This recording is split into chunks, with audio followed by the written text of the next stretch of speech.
Praise road હું Stanley Macwan મારી YouTube channel Gujarati Bible સ્ટડીમાં તમારું સ્વાગત છે। મારી ચેનલને તમે સબસ્ક્રાઈબ કરી લો અને ઈશ્વરના જ્ઞાનમાં તમે વધતા જાઓ।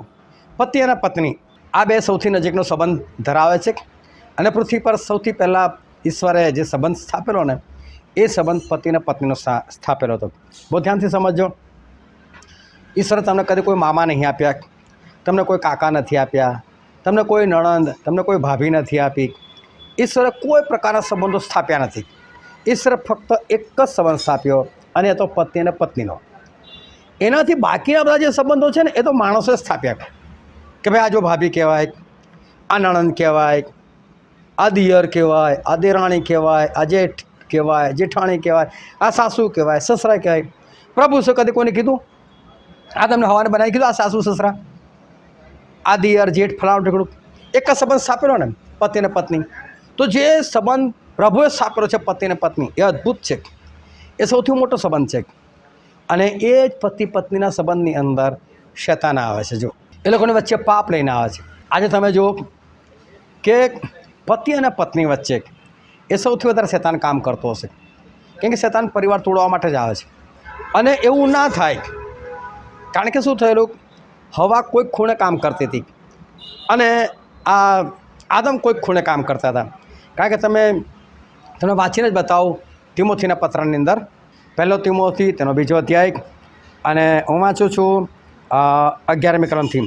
સ્ત્રીએ સંપૂર્ણ આધીનતાથી છાની રહીને શીખવું, ઉપદેશ કરવાની કે પુરુષ પર અધિકાર ચલાવવાની હું સ્ત્રીને રજા આપતો નથી, પણ તેણે છાની રહેવું, કેમ કે આદમ પહેલાં ઉત્પન્ન થયો પછી હવા, અને આદમ છેતરાયો નહીં પણ સ્ત્રી છેતરાઈને પાપમાં પડી।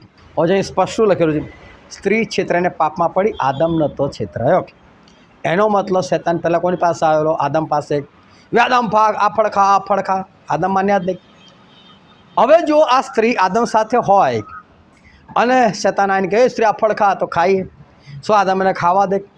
એનો મતલબ એ સમયે બંને અલગ હતા એટલે એદનવાડીમાં જ એ લોકોની વચ્ચે કોઈ બ્રેકઅપ નથી થયું, કોઈ લડાઈ ઝઘડો નથી થયો, પરંતુ આદમ કોઈ અલગ જગ્યાએ કામ કરે છે અને સ્ત્રી અલગ જગ્યાએ કામ કરે છે અને પેલા આ મોકાનો ફાયદો ઉઠાવ્યો અને એને પાપમાં પાડી। અને એટલે હવે બાઇબલ શું કહે છે, સ્ત્રી અને પુરુષ કદી અલગ નહીં પડવું જોઈએ। સ્ત્રી અને પુરુષો અલગ પડવાની જરૂર નથી, એટલે કે પતિ અને પત્નીએ કદી અલગ ના પડવું જોઈએ। તમે અલગ પડો છો ને ત્યારે શૈતાન આવીને કામ કરી જાય છે। શૈતાન કેવી રીતે સ્ત્રી અને પુરુષની વચ્ચે કે પતિ અને પત્નીની વચ્ચે આવીને કામ કરે છે એ જાણવા માટે આ વિડીયોને તમે આખો જુઓ।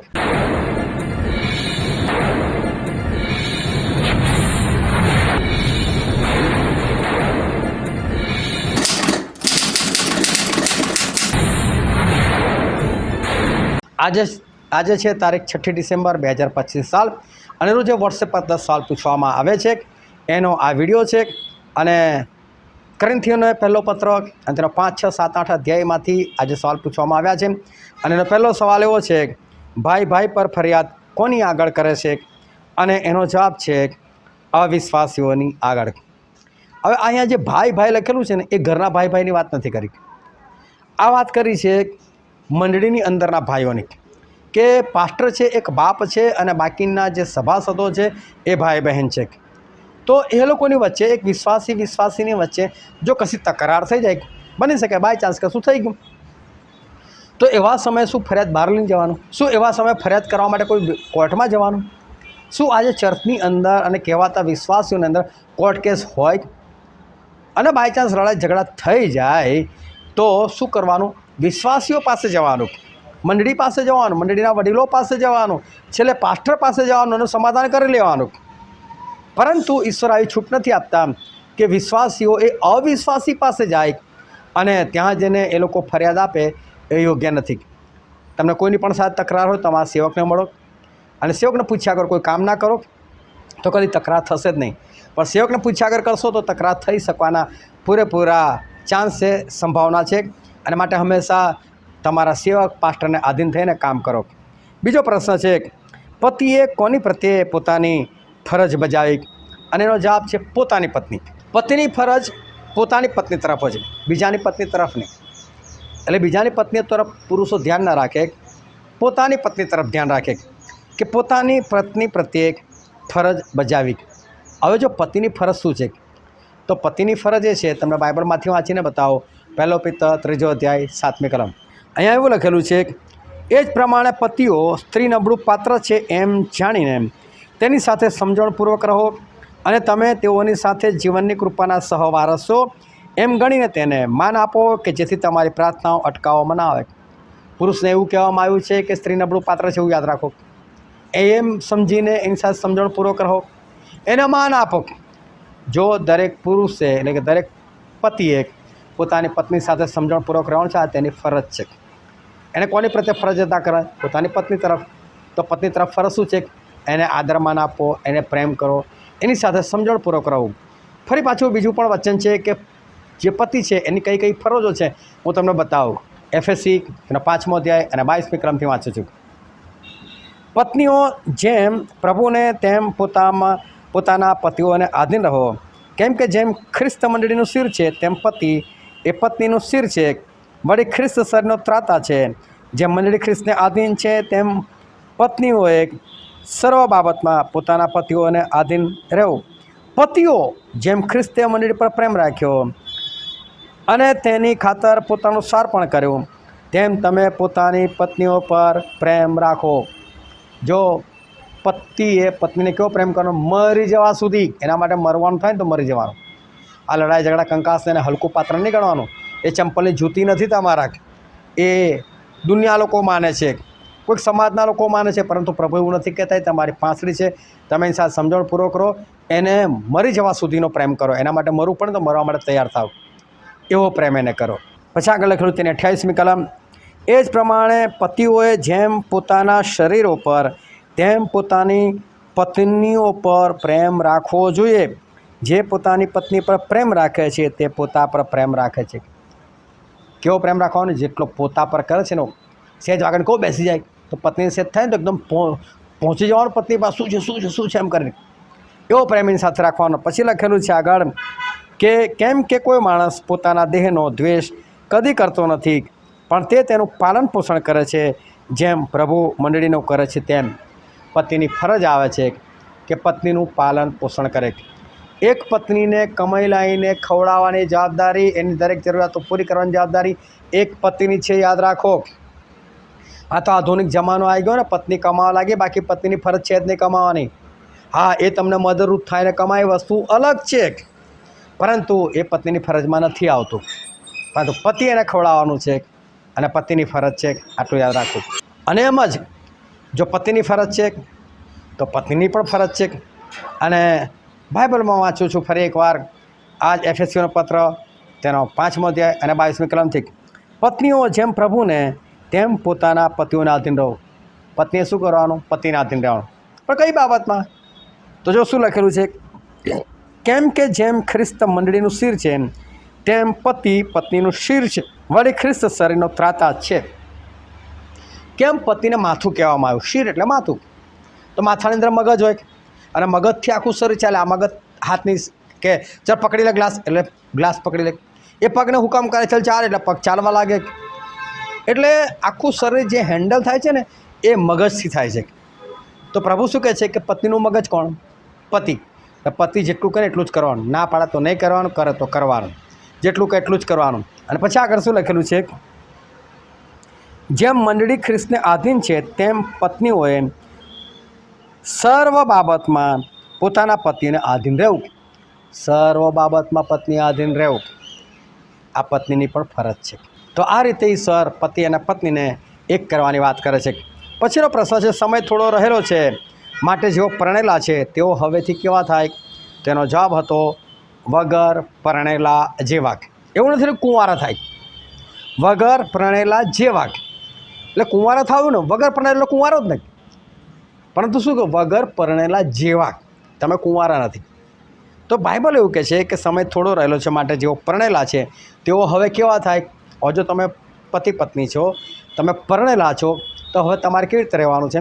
જ્યાં તમે પરણે ના હોય ને એવા. એટલે પરણે ના હોય એવા એટલે કેવા? કુંવારા ના. હજુ બી પતિની ફરજ છે, પતિ નિભાવવાની છે, પત્નીની ફરજ છે, પત્ની નિભાવવાની છે. એમાં કોઈ શંકાનું સ્થાન નથી.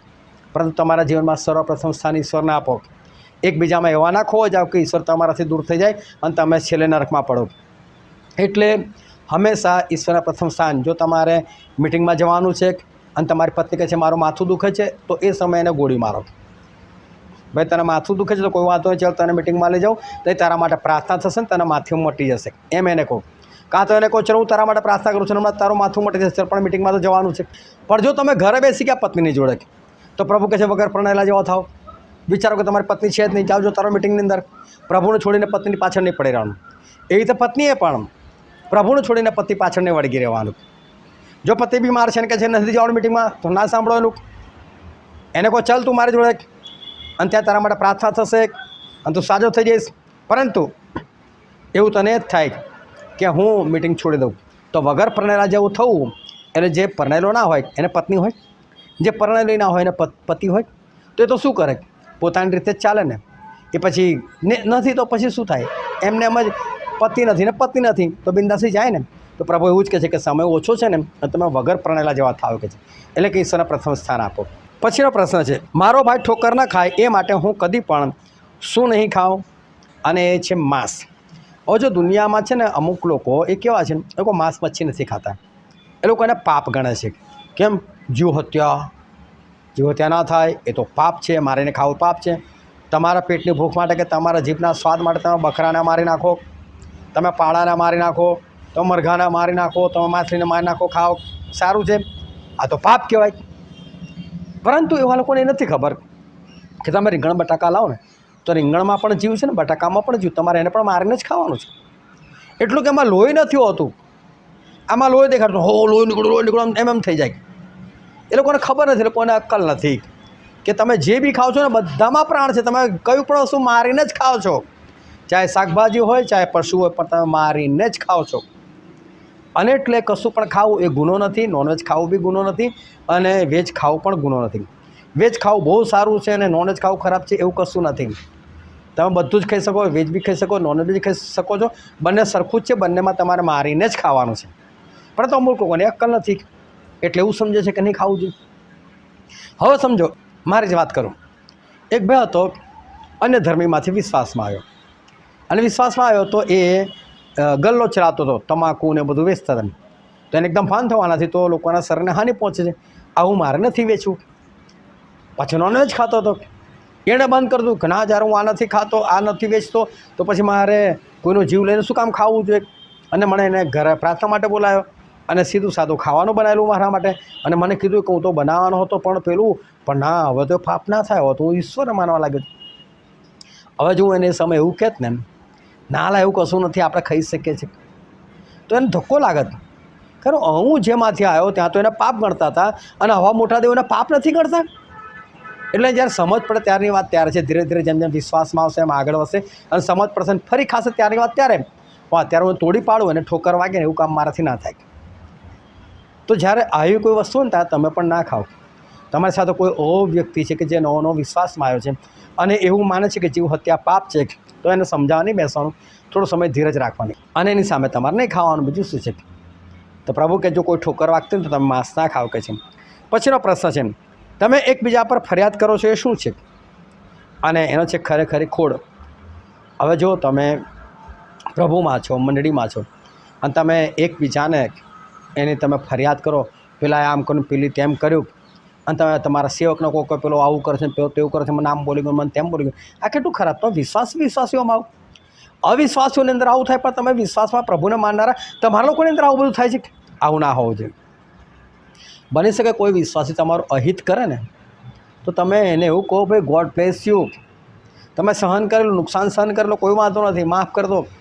કોઈ વિશ્વાસી તમારા પાસે પૈસા લઈ ગયો પાછા ના આપી શક્યું, કે ભૂંડો થઈ ગયો તમને જાણી જોઈને ના આપ્યા, કોઈ વાંધો નહીં, એને માફ કરો, સહન કરી લો, પણ એના વિરુદ્ધ ફરિયાદ નહીં કરવાની. બાઇબલ ના પાડે છે કે તમે એકબીજાની વિરુદ્ધ ફરિયાદ કરો છો ને, એ પણ અવિશ્વાસીઓ આગળ બહાર જઈને તમે વાતો કરો ને, એ તો કે તમારામાં ખરેખરી ખોડ છે, એટલે કે સડો છે તમારી અંદર. આ બધું આપણા જીવનની અંદર ના હોવું છે. પછી લખેલું છે, પત્નીને કોના શરીર પર અધિકાર છે? તો એનો જવાબ છે પતિના શરીર પર. એમ જ પતિને પણ પત્નીના શરીર પર અધિકાર છે. અને ખરું વચન તો એવું કહે છે કે પત્નીને પોતાના શરીર પર અધિકાર નથી, પણ એના પતિને છે. એમ જ પતિને પોતાના શરીર પર અધિકાર નથી, પણ એની પત્નીને છે. હવે આ જે બાબત જે લખેલી છે ને એક ખાસ કઈ બાબતમાં લખ્યું? શારીરિક સંબંધના અર્થમાં લખેલું છે. એટલે કે સ્ત્રી અને પુરુષ જે શારીરિક સંબંધ બાંધે છે એના માટે લખ્યું છે. હવે ઘણી વખત કેવું હોય કે કોઈ પણ કારણ વગર સ્ત્રી એમ જ ના પાડી દે, ભાઈ આજે મારો મૂડ નથી, અને એવું જો બન્યા કરે તો પેલો પતિ છે ને ભ્રષ્ટ થવાની શક્યતા છે ને એ બહાર કોઈની સાથે સંબંધ બાંધી બેસે એવી શક્યતા વધી જાય. એટલે બાઇબલ શું કહે છે? ભાઈ તને તારા શરીર પર અધિકાર નથી.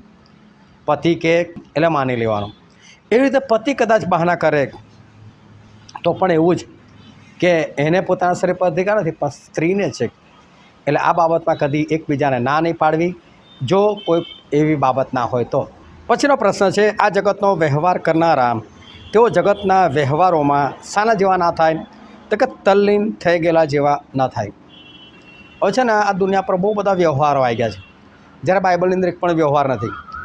આદમ અને હવાનું લગ્ન થયું, કોઈ લગ્નની વિધિઓ થઈ, કોઈ મંડપ બંડપ બાંધવામાં આવ્યો, કોઈ ડીજે હતું, કોઈ ગીતો બીતો ગવાય. એવું ના માનતા ત્યારે કોઈ ડીજે નહોતું, ફલાણું તો ઠીકણું નહોતું. શરૂ તો હતા, જોરદાર રણસિંગડા છે, લોકોની પાસે જોરદાર અવાજ થતો, પણ કર્યું એવું કશું નથી. આ તો પ્રભુ છે એક પાંસળી લઈ અને પાંસળીને એક સ્ત્રી બનાવી છે ને કોઈક જગ્યાએ મૂકેલી છે. એ બેને એક દેશ ભેગા કરી નાખે છે, વાર્તા ખલાસ. ચલો ઇબ્રાહિમ પાસે આવે. ઇબ્રાહિમ પોતે ઈસાકનું લગ્ન કરાવવા કોઈ જગ્યાએ ગયા, પૈસા નહોતા એમની પાસે, હતા કે નહીં પૈસા, કોઈ જગ્યાએ ખોટી જગ્યાએ વાપર્યા, ડીજે બીજે કર્યો, કોઈ ગીતો ગાનારાને બોલાય. ત્યારે તો વસ્તી હતી ને, ઘણું બધું હતું ને, નાચગાન હતું ને, કર્યું ઇબ્રાહિમે કશું જ નહીં. આ બધા ફાલતુ વ્યવહારો છું, તમે બહુ સ્પષ્ટ કહું છું. અને મારું બોલવું ખરેખર એવું જ છે કે અમુક લોકોને નથી ગમતું. હું જે કહું છું ને સ્પષ્ટ, અને મને છે ને મારા વચનને કોઈ બાઇબલથી નકાર નહીં કરી શકતું. એમને એમ કરો, તો સમાજમાં રહેવાનું છે, આમ કરો ને તેમ કરો. ભાઈ તમારા સમાજમાં રહેવું તો કરો, પરંતુ જે બાઇબલની અંદર નથી એ નથી. વ્યવહારોથી દૂર ભાગો. છોકરીના ઘરે છે ને તો પાણી ના પીએ. એટલે કેમ ના પીએ છોકરીના ઘરનું પાણી? શું એને કોઈ જગ્યાએ એનાથી સોનાનું પાણી આજ કોઈ જગ્યાએ વેચાતું લેવા જવું પડે? મેલો ને ભાઈ, પીલો પાણી તે ખાઈ લો, ખાવાનું ખાઈ લો. લગ્નમાં જો ચાંદલો આપવો પડે, એટલે ના બોલાવો લગ્નમાં. શું કામ અમને બોલાવો છો લગ્નમાં? અમારી પાસે પૈસા જ લેવા છે તો ના બોલાવો લગ્નમાં. એ તમારું લગ્ન, તમારા ઘરમાં લગ્ન, તમે ખર્ચો કરો, પાછો એના ડીશના ખાવાના પૈસા અમારી પાસે લેવાના. હું તો માનતો જ નહીં, ચાંદલામાં આપતો નહીં કદી કોઈને. આ બધી વાતો ખોટી છે. પુરુષ હોય એણે સ્ત્રીના કપડાં લાવીને આપવાના. લો, બાઇબલમાં લખ્યું જ કોઈ જગ્યાએ પુરુષ કપડાં આપે? પુરુષે કપડાં આપવાની કોઈ જરૂર નથી. સ્ત્રીના કપડાં બનાવે, પુરુષ એના કપડાં બનાવે. અને તો કોઈ નાચ બનાવો ને, આવું કોઈ વિધિઓ છે જ નહીં. કોઈ પાસ્ટર પાસે બી જવાની જરૂર નથી, કોઈ વિધિઓ કરવાની જરૂર નથી, કોઈ સર્ટિફિકેટની પણ જરૂર નથી. હું તો કહું તમને, આ તો સમાજના નીતિ નિયમ પ્રમાણે તમે લોકો કરો છો. પણ હું તમને બહુ સ્પષ્ટ કહું કે જેટલા લોકોની પાસે સર્ટિફિકેટ છે, શું એ લોકોના છૂટાછેડા ના થયા? સર્ટિફિકેટ લઈને બી છૂટાછેડા તો થયા ને. પરંતુ જો તમારી અંદર પ્રેમ છે સ્ત્રી અને પુરુષની અંદર, તો તમને કોઈ સર્ટિફિકેટ તમને બાંધી રાખી શકતું નથી, છૂટા પાડી શકતું નથી. પ્રેમ છે તમે એમને રહી શકવાના છો. પરંતુ આ તો છે ને વખત જતાં લોકો છૂટા પડવા લાગ્યા ને, અને એટલે આ સર્ટિફિકેટને બધી વિધિઓ આવી. પરંતુ આ બધાની કશી જરૂર નથી, અને આ બધા વ્યવહારોમાંથી બહાર આવવાની જરૂર નથી. મામેરું ફામેરું બધું આપણામાં નથી. મામો બની ગયો એટલે શું એ બિચારો લૂંટાય? ના હોય તો એ કંઈથી ઉધાર કરીને બધું કરે. આ બધી વાતો નકામી છે ને. આપણા બાઇબલમાં કોઈ જગ્યા છે ને આવા વ્યવહારોમાં નહીં માનવાનું. કોઈના ઘરે જાઓ એટલે છોકરાને 5-10 રૂપિયા કે 50 રૂપિયા આપવા પડે, આ બધું નહીં માનવાનું. કોઈના ઘરે જાઓ, ભાઈ જમ્યા તો થોડુંક તો કંઈ આપી નીકળો. આ બધી ફાલતુ વાતો છે, આવું કશું કરવાનું નહીં. આ બધા વ્યવહારો છે જે ઈશ્વર નથી પસંદ. અને આ તો હું તમને કહું છું, આ તો મેં ઉપર છેલ્લું કીધું મેં, કારણ કે અંદરની વાતો તો મને બી નથી ખબર. આ તો સ્ત્રી અને પુરુષ લગ્ન નક્કી થાય ને, અને પછી બેઠક બેસે અને એમાં બધું નક્કી કરે. બોલો કરારના કેટલા પૈસા? એટલે પાછા છોકરીના પૈસા માગે, 50,000 આપો, લાખ આપો, 2 લાખ આપો, 5-5 લાખ આપો. અમારી છોકરી સુંદર છે, એમ આટલી ભણાયેલી ગણાય છે, તો તમે વેચવા માટે ભણાયેલી ગણાયેલી? અલા હવે કેવા મા બાપ, વેચી નાખો પૈસા આપીને. તો બજારમાં જ વેચો ને ભાઈ, આવું જ કરવું તો બજારમાં વેચો. આ વસ્તુ ખોટી છે. મારું બોલવું કડક છે, કડવું છે, પણ છે સત્ય વસ્તુ. આ રીતે પૈસા ના મંગાય. અને એટલે ખબર છે ઘણી વખત સંભળાવે છે પેલો પુરુષ બેસે, તારા આટલા પૈસા આપેલા, તારા બાપે આટલા લીધેલા. આ તો બહુ ભૂંડી વાત છે, બહુ ખોટી વાત છે. આ બધા રિવાજોમાં નહીં માનવાનું. ઈશ્વર ના પાડે છે કે એ રિવાજોમાં તમે ના પડો. પછીનો પ્રશ્ન છે, કોને દેવના રાજ્યનો વારસો મળશે નહીં? અને છે અધર્મીઓને. અને અધર્મી એટલે કોણ? તો તમને વંચાવું બાઇબલમાંથી. પહેલો કોરિન્થી તેના 6 અધ્યાય 10મી કલમ. શું તમે જાણતા નથી કે અધર્મીઓને દેવના રાજ્યનો વારસો મળશે નહીં? અધર્મીઓને દેવના રાજ્યનો વારસો નહીં મળે. પણ અધર્મીઓ એટલે કોણ? ભૂલ ન ખાઓ, વ્યભિચારીઓ, મૂર્તિપૂજકો, લંપટો, વિષયીઓ, પુમૈથિનીઓ, ચોરો, લોભીઓ, છાકટાક, નિંદકો તથા જુલમથી પૈસા પડાવનારા એઓને દેવના રાજ્યનો વારસો મળશે નહીં. અધર્મી એટલે ઘણા બધા લોકો શું માને ખબર? કે જે ખ્રિસ્તી નથી ને એવા લોકો. ના, ખ્રિસ્તી નથી ની વાત નથી કરવાની. આવા બધા કામ વ્યભિચારમાં પડેલા હોય, નિંદાઓ કરતા હોય, ચોરીઓ કરતા હોય, દારૂ પીને મસ્ત બનતા હોય ને આવા બધા લોકો બીજાના પૈસા લઈને પાછા ના આપતા હોય, આવા બધા લોકો વ્યભિચારીઓ, પુમૈથિનીઓ એટલે કે સ્ત્રીથી સંબંધ રાખનાર, પુરુષથી સંબંધ રાખનાર, આ બધા લોકો સ્વર્ગમાં ના જઈ શકે. આ બધા ધર્મીઓ કહેવાય એવું બાઇબલ કહેવા માગે છે. આ બધા ધર્મીઓ છે, એનાથી દૂર રહો. પછીનો પ્રશ્ન છે, એકબીજાથી જુદા ના પડો, પણ શામાં લાગુ રહેવાને વાસ્તે એકબીજાની સંમતિથી થોડી વાર સુધી જુદા પડો તો પડો. અને છે પ્રાર્થનામાં લાગુ રહેવાના માટે. અને ખાસ અહીંયા જે વાત કરે છે પતિને પત્નીની વાત કરે છે. પતિ અને પત્નીએ કદી પણ જુદા પડવું નહીં એવું બાઇબલ કહે છે. આજે મેં બહુ એવા કપલો જોયા છે કે જે કોઈ પુરુષ કાં સ્ત્રી અહીંથી ઇઝરાયલ કમાવા માટે ગયા, 5 વર્ષ 10 વર્ષ રહ્યા, પણ શારીરિક વાસનાઓને આધીન થયા અને ત્યાં બીજા લોકો સાથે સંબંધ બાંધ્યા. અહીંયા પણ સ્ત્રી કે પુરુષ જે રહી ગયું એણે પણ બીજા સાથે શારીરિક સંબંધો બાંધ્યા. કેમ? પ્રભુ ના પાડે છે અલગ થાવ છો ને ત્યારે જ પાપ થાય છે, અલગ થાવ છો ને ત્યારે જ પેલો શેતાન આવે, ત્યારે જ પેલું ફળ ખવડાવે છે. એટલે બાઇબલ ના જ પાડે સ્ત્રી અને પુરુષે કદી અલગ ના થવું. અને જેટલા અલગ થયા છે મોટા ભાગના લોકોને અંદર આ વ્યભિચાર આવ્યો અને આવ્યો છે. મોટા ભાગના કપલની અંદર આ થયું જ છે. બાઇબલ કહે છે કે ફક્ત પ્રાર્થના માટે જુદા પડો તો પડો. અને એ પણ કેવી રીતે? એકબીજાની સંમતિથી. હવે તમે નીકળી જાઓ, ચલો હું તો પ્રાર્થના માટે જાઉં છું, હું તો મિટિંગમાં જાઉં, તું તારે ઘરે રહે. બાઇબલમાં પણ લખ્યું અલગ થાવ પ્રાર્થના માટે. ના, એની સંમતિ લો. ભાઈ તારે આવું છે મિટિંગમાં, એને લઈ જાઓ મિટિંગમાં. એ ના જવા માગતી તમારે સમજાવથી પણ ના જાય તો તમે પ્રાર્થના માટે એકબીજાથી અલગ પડો.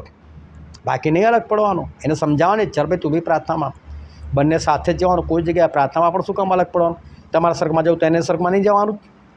એના માટે હંમેશા પ્રાર્થનામાં પણ તો ના જ પાડો, કદી જુદા ના પડો. પણ એકબીજાની સંમતિથી કદાચ બાય ચાન્સ કોઈક એવો પ્રસંગ હોય અને એવું કશી ઘટના હોય તો કદાચ સ્ત્રી કે પુરુષ એ પ્રાર્થના માટે અલગ પડે તો પડે એમ એવું બાઇબલ કહે. બાકી સંમતિથી તમે જોડે જ રહો એવું જ બાઇબલ તો ખરેખર કહેવા માગે છે. અને આજનો છેલ્લો પ્રશ્ન છે, જે પરણેલો નથી તે શાની ચિંતા રાખે છે? તે ચિંતા રાખે છે પ્રભુની વાતોની. એટલે પાઉલ પ્રેરિત એવું કહેવા માગે છે, પાઉલ પ્રેરિત એવું કહેવા માગે છે કે તમે ના પરણો તો સારું કહે છે. મારા જેવા કુંવારા રહો ને તો બહુ સારું. કારણ કે કુંવારો હોય ને એ તો પ્રભુની વાતોની ચિંતા કરે છે. પણ એકવાર પરણી જાય એટલે હવે સ્વાભાવિક છે, જેટલા પરણેલા છે એટલાને ખબર જ છે. આજે હું પણ પરણેલો છું, પત્ની પણ છે ને બાળકો પણ છે. આજે હું કોઈ પણ જગ્યાએ પ્રાર્થના માટે ગયો હોય, પર રાત પડે એટલે શું થાય? ચલો ભાઈ ઘરે જાઓ, જવાબદારી છે, પત્ની છે, બાળકો છે, ચલો ઘરે જવું પડશે. જો બાય ચાન્સ ત્યાંથી આગળ કોઈ જગ્યાએ જવાનું થાય તો પણ એવું થાય પહેલાં ઘરે જઈએ, બીજા દિવસે પછી ત્યાંથી નીકળીશું. પણ કુંવારો હોય તો એની ચિંતા જ ના હોય ને, કોઈ પત્ની છે ઘરે કે પતિ છે, અગર જો આગળ કોઈ જગ્યાએ જવું તો જતા રહી શકે છે. એટલે પાઉલ પ્રેરિત કહે તમે કુંવારો તો વધારે સારું, પણ પરણવું પાપ નથી. પણ કુંવારો હોય ને અને કુંવારી હોય એ કહે છે કે પ્રભુની વાતોની ચિંતા કરે છે. પણ ફરી પાછું ધ્યાનથી સમજો, દરેક કુંવારા અને દરેક કુંવારી કે પ્રભુની વાતોની ચિંતા નથી કરતા. કુંવારી હોય ને પાછી પતિની ચિંતા હોય, ક્યારે મળશે, મન તો આવો જોઈએ, મન તેવો જોઈએ, નજર જ લગાયા કરે. પુરુષ બી શોધ્યા જ કરે, એટલે મારું તો કંઈ ગોઠવો, એમ જ કર્યા કરે. પણ કુંવારો અને કુંવારી એ પ્રભુમાં છે ને તો પ્રભુની વાતોની ચિંતા કરે છે. ભાઈ પ્રભુમાં નથી તો એ લોકો એ વાત છે, એ લોકો ઉડતા બહાર નજર નાખે છે. એટલે કુંવારો કે કુંવારી એ પ્રભુમાં છે તો પ્રભુની વાતોની ચિંતા કરે છે, નહીં તો પ્રભુની વાતોની ચિંતા એ લોકો પણ કરવાના નથી. તો આ રીતે રોજ 10 સવાલો પૂછવામાં આવે છે અને આ રીતે ટૂંકમાં સમજૂતી પણ આપવામાં આવે છે. તમે જોડાઓ તો બહુ સારું છે, તમે જોડાયેલા છો તો જોડાયેલા રહો અને ઈશ્વરના જ્ઞાનમાં તમે આગળ વધતા જાઓ. ઈશ્વર તમને આશીર્વાદ આપે. આમેન.